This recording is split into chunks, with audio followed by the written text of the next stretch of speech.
All right, Shalom. First and foremost, I want to give all praises, honor, and glory. I say Yahweh, Bahashem, Yahawashi, Bahashem, Rachakodash. I want to give double honors to the apostles and elders of Great Millstone, and peace and salutation to the Akim and to the elect, the men, women, and children that are scattered throughout the four corners of this earth, that are believing in this truth and, doing whatever they need to do, all right, to get saved. All right, and this is gonna be a quick lesson though, how Yahawashi and everything that he was about, his message, the things that he preached, just him, himself, his existence, all right, is a threat to this world, all right, is a threat, to the rulers of the society, the elites, all right, and even going back into the time when he was, on the earth, all right, he was a threat, all right, to whoever was in power. So, I'll just get straight into it. This is Matthew 2:1. It says, "Now, when Yahawashi was born in Bethlehem of Judea, in the days of Herod the king, behold, there came wise men from the east to Jerusalem, saying, Where is he that is born King of the Jews? For we have seen his star in the east, and are come to worship him. When Herod the king had heard these things, he was troubled, and all Jerusalem with him." Right, because you got to think, it says that where is he that is born King of the Jews? Herod was King of the Jews. All right, he was the ruler at that time. And you had all these people saying it's another king somewhere. It's a king somewhere that was born. All right, so you had to picture what was going through his mind. All right, Yahawashi was a big threat, all right, to the throne. All right, you can, like if you watch a lot of ancient movies, like I'll say like Game of Thrones and stuff like that, like TV shows that are based upon ancient times. And you had somebody, you have people saying, oh, that this man, all right, he's the rightful heir of the throne. All right, he's going to be a threat and he's going to have to be dealt with. Right. So, you should just only imagine what was going through Herod's mind. It says, "And when he had gathered all the chief priests and scribes of the people together, he demanded of them where Yahawashi, or the anointed, should be born. And they said unto him, In Bethlehem of Judea, for thus it is written by the prophet." Right, so basically they told him that the scriptures say he was going to be born here in Bethlehem, all right, in Judea.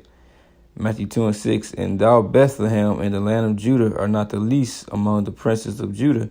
For out of thee shall come a governor that shall rule my people Israel." All right, the prophecy on Yahawashi. It says, "Then Herod, when he had privily called the wise men, inquired of them diligently what time the star appeared. And he sent them to Bethlehem and said, Go and search diligently for the young child. And when ye have found him, bring me word again, that I may come and worship him also." Right? It says, "And when they had heard the king, they departed, and lo, the star which they saw in the east went before him, till it came and stood over where the young child was. When they saw the star, they rejoiced with exceeding great joy. And when they were coming to the house, they saw the young child with Mary his mother, and fell down and worshipped him. And when they had opened their treasures, they presented unto him gifts, gold, frankincense, and myrrh. So they fell down and worshipped Yahawashi as a child." Right, but Herod, he's the king. Herod, he was supposed to be the one receiving all of this praise, and you got all these people coming to see Yahawashi. So Herod, he was feeling some type of way, right? And Herod, he was the Edomite. So it says that, and being warned of the Most High in a dream that they should not return to Herod, they departed into their own country another way. And when they were departed, behold, the angel of the Lord appeared to Joseph in a dream, saying, Joseph, which is the father of the Lord Yahawashi, or whom the world is going to be called Jesus Christ, saying, Arise and take the young child and his mother, and flee into Egypt, and be thou there until I bring thee word. For Herod will seek the young child to destroy him. Right, so Herod, he was being deceptive. Right, he told those men, go find them. Go find where he at so I can come worship him. But the whole time he wanted to kill him. He was like, man, I can't have this dude around. All right, he is a threat to my position. All right. So Herod, he wanted to do something about Yahawashi, right? He wanted to kill him. He wanted him gone. Verse 14, when he arose, he took the young child and his mother by night and departed into Egypt, and was there until the death of Herod, that it might be fulfilled, which was spoken of the Lord by the prophet, saying, out of Egypt have I called my son. Then Herod, when he saw that he was mocked of the wise men, right, because they didn't return unto him and tell him where Yahawashi was, and sent forth and slew all the children that were in Bethlehem and in all the coast thereof, from 2 years old and under, according to the time which he had diligently inquired of the wise men. Right, so Herod went crazy. He put out a decree to kill all the kids 2 years and under. Right, it's how bad that he wanted Yahawashi out of here. You know, because like I said, he was a threat. You know, and this is Acts 17:6. It says, when they found them not, they drew Jason and certain brethren to the rulers of the city, crying, these that have turned the world upside down are come hither also. Right, because when we preach Yahawashi and when we come out of these scriptures, I giving them the truth, because these people have been lied to for so many years, and they just been accustomed, and you know, they just believe in the lies. This all that they know. And when we come preaching this truth, it's like we are turning the world upside down, right? Because we telling them that Jesus Christ, so-called Jesus Christ, his name, that ain't his name. His name is, he got a name in the Hebrew, which is Yahawashi, right? The salvation is not for the whole world. Salvation is only for Israel. You know, Babylon the Great, which is America, it's about to be destroyed. It's not a great country, right? It's a lot of things that we're telling them, you know, and they like, man, hell no. What? You know? Because we're basically casting down those lies that they've been believing in, right? So it's like, like I said, it's like we turn the world upside down, which is really right side up. And they got a problem with it. It says, whom Jason had received, and these all do contrary to the decrees of Caesar, saying that there is another king, one Yahawashi. So these people had a problem with it, like the disciples, you know, they were coming and saying, look, the Messiah, he's gonna reign. He's the he the true king. Yahawashi is the true king. And they was like, man, no. They're like, no, Caesar is the king. And it says, and they troubled the people and the rulers of the city when they heard these things.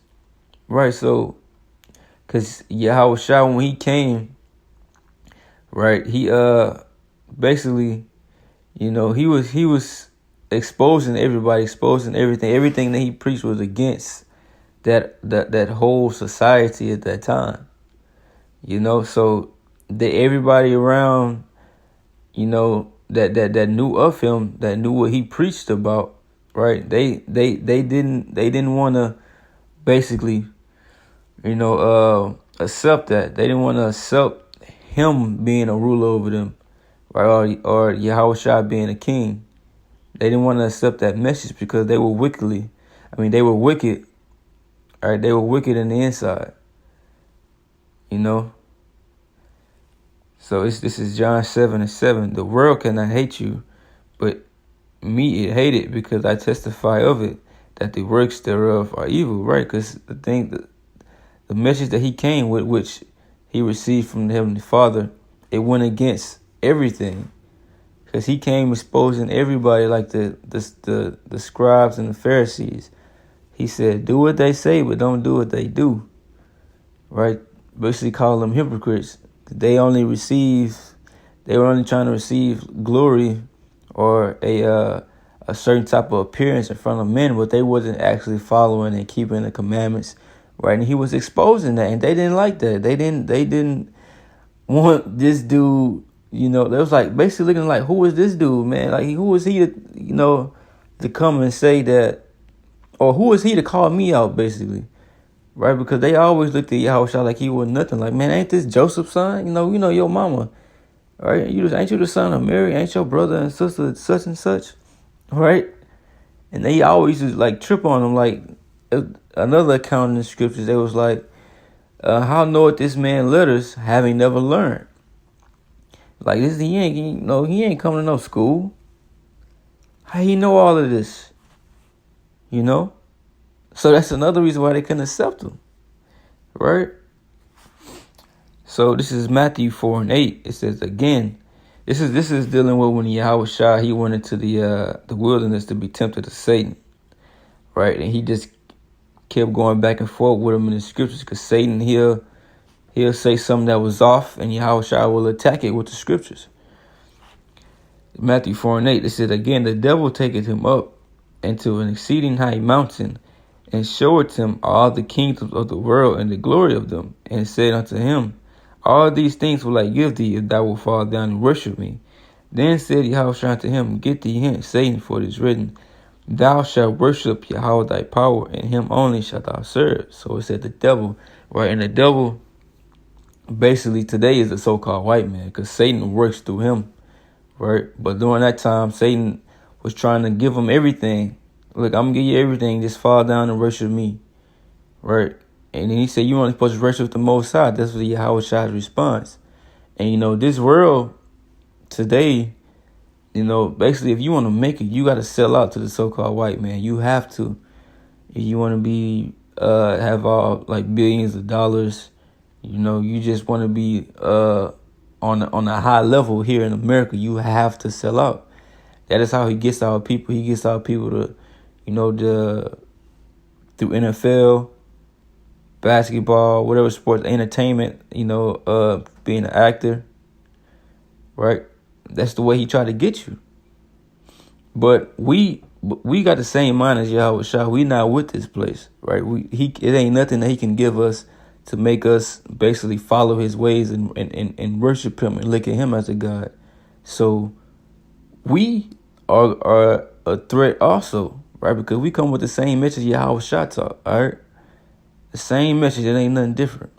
It's in 1 Corinthians 2:16 says, for who had known the mind of the Lord, that he may instruct him? But we have the mind of Yahawashi. So as Yahawashi was a threat, right, we are a threat as well, right? Because the scriptures say in 2 Corinthians 5:20 that we are ambassadors of Yahawashi.